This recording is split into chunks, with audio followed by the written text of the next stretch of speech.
The Book of Daniel, Chapter 1. In the 3rd year of the reign of Jehoiakim, king of Judah, came Nebuchadnezzar, king of Babylon, unto Jerusalem, and besieged it. And the Lord gave Jehoiakim, king of Judah, into his hand, with part of the vessels of the house of God, which he carried into the land of Shinar to the house of his God. And he brought the vessels into the treasure house of his God.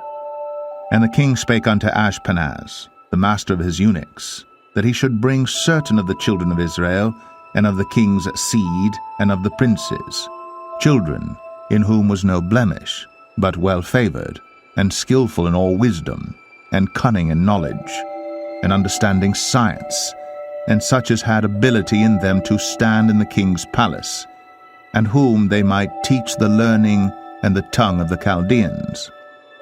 And the king appointed them a daily provision of the king's meat, and of the wine which he drank, so nourishing them 3 years, that at the end thereof they might stand before the king. Now among these were of the children of Judah, Daniel, Hananiah, Mishael, and Azariah, unto whom the prince of the eunuchs gave names.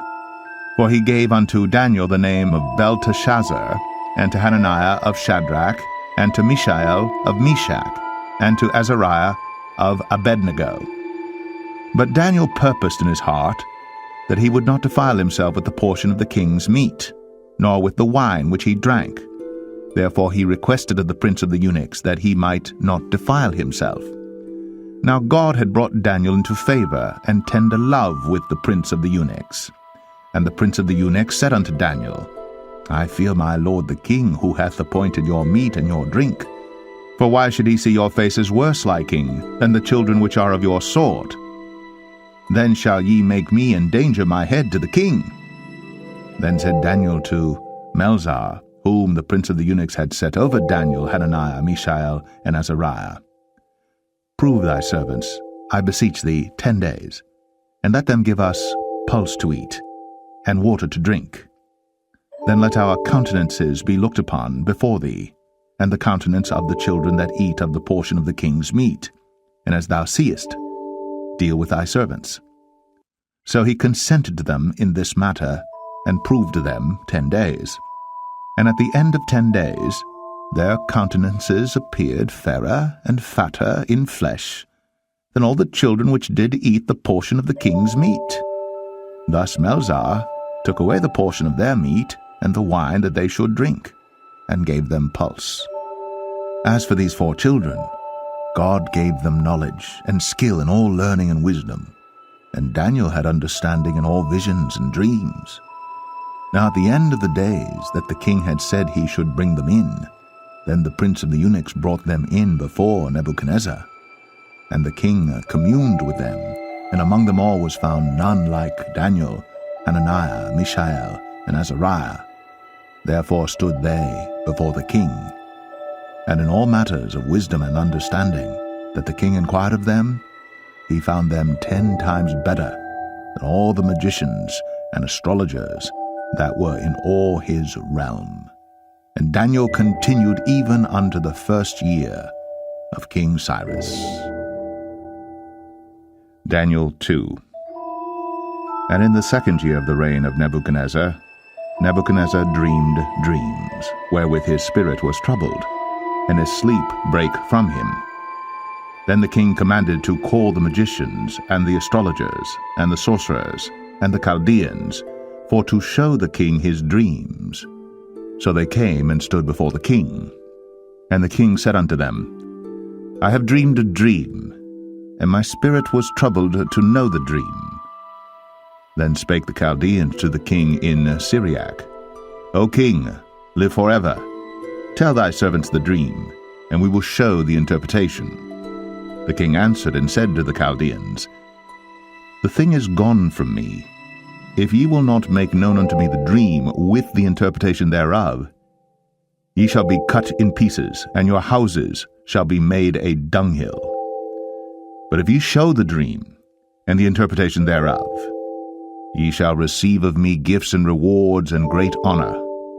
Therefore show me the dream and the interpretation thereof. They answered again and said, Let the king tell his servants the dream, and we will show the interpretation of it. The king answered and said, I know of certainty that ye would gain the time, because ye see the thing is gone from me. But if ye will not make known unto me the dream, there is but one decree for you. For ye have prepared lying and corrupt words to speak before me, till the time be changed. Therefore tell me the dream, and I shall know that ye can show me the interpretation thereof. The Chaldeans answered before the king and said, There is not a man upon the earth that can show the king's matter. Therefore there is no king, lord, nor ruler that asked such things at any magician or astrologer or Chaldean. And it is a rare thing that the king requireth, and there is none other that can show it before the king except the gods, whose dwelling is not with flesh. For this cause the king was angry and very furious, and commanded to destroy all the wise men of Babylon. And the decree went forth that the wise men should be slain. And they sought Daniel and his fellows to be slain. Then Daniel answered with counsel and wisdom to Arioch, the captain of the king's guard, which was gone forth to slay the wise men of Babylon. He answered and said to Arioch, the king's captain, Why is the decree so hasty from the king? Then Arioch made the thing known to Daniel. Then Daniel went in and desired of the king that he would give him time, and that he would show the king the interpretation. Then Daniel went to his house, and made the thing known to Hananiah, Mishael, and Azariah, his companions, that they would desire mercies of the God of heaven concerning the secret, that Daniel and his fellows should not perish with the rest of the wise men of Babylon. Then was the secret revealed unto Daniel in a night vision. Then Daniel blessed the God of heaven. Daniel answered and said, Blessed be the name of God for ever and ever, for wisdom and might are his. And he changeth the times and the seasons. He removeth kings, and setteth up kings. He giveth wisdom unto the wise, and knowledge to them that know understanding. He revealeth the deep and secret things. He knoweth what is in the darkness, and the light dwelleth with him. I thank thee and praise thee, O thou God of my fathers, who hast given me wisdom and might, and hast made known unto me now what we desired of thee. For thou hast now made known unto us the king's matter. Therefore Daniel went in unto Arioch, whom the king had ordained to destroy the wise men of Babylon. He went and said thus unto him, Destroy not the wise men of Babylon. Bring me in before the king, and I will show unto the king the interpretation. Then Arioch brought in Daniel before the king in haste, and said thus unto him, I have found a man of the captives of Judah, that will make known unto the king the interpretation. The king answered and said to Daniel, whose name was Belteshazzar, Art thou able to make known unto me the dream which I have seen, and the interpretation thereof? Daniel answered in the presence of the king and said, The secret which the king hath demanded, cannot the wise men, the astrologers, the magicians, the soothsayers, show unto the king? But there is a God in heaven that revealeth secrets, and maketh known to the king Nebuchadnezzar what shall be in the latter days. Thy dream, and the visions of thy head upon thy bed, are these.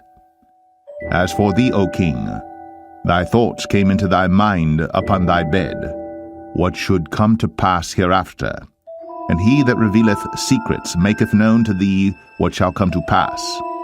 But as for me, this secret is not revealed to me for any wisdom that I have more than any living, but for their sakes that shall make known the interpretation to the king, and that thou mightest know the thoughts of thy heart.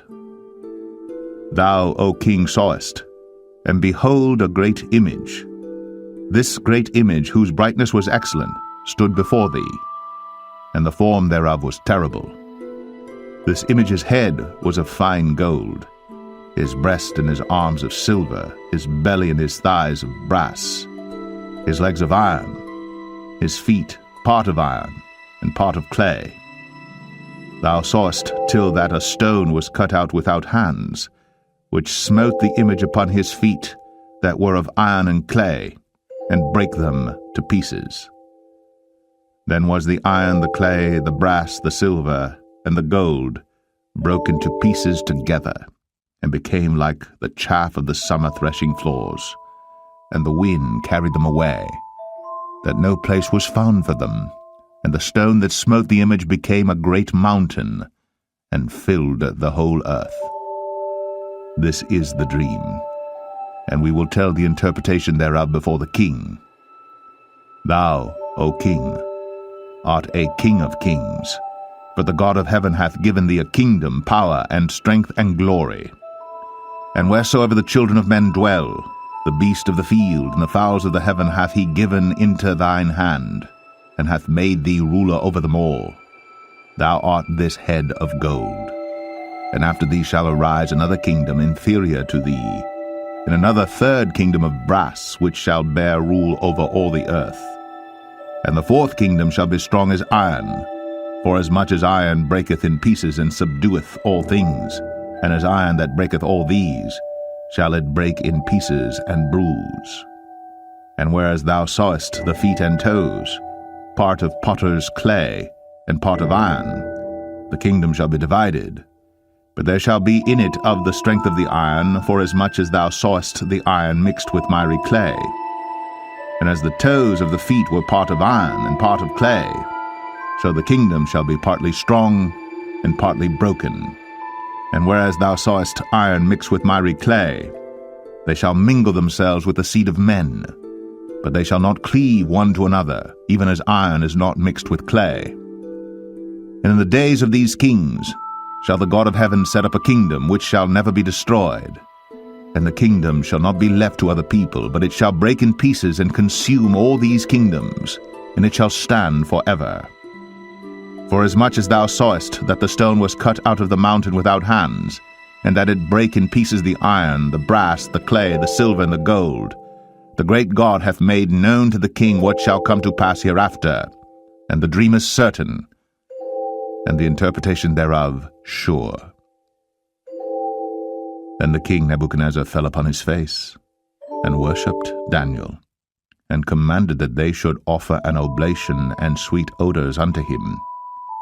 The king answered unto Daniel, and said, Of a truth it is that your God is a God of gods, and a Lord of kings, and a revealer of secrets, seeing thou couldst reveal this secret. Then the king made Daniel a great man, and gave him many great gifts, and made him ruler over the whole province of Babylon, and chief of the governors over all the wise men of Babylon. Then Daniel requested of the king, and he set Shadrach, Meshach, and Abednego over the affairs of the province of Babylon. But Daniel sat in the gate of the king.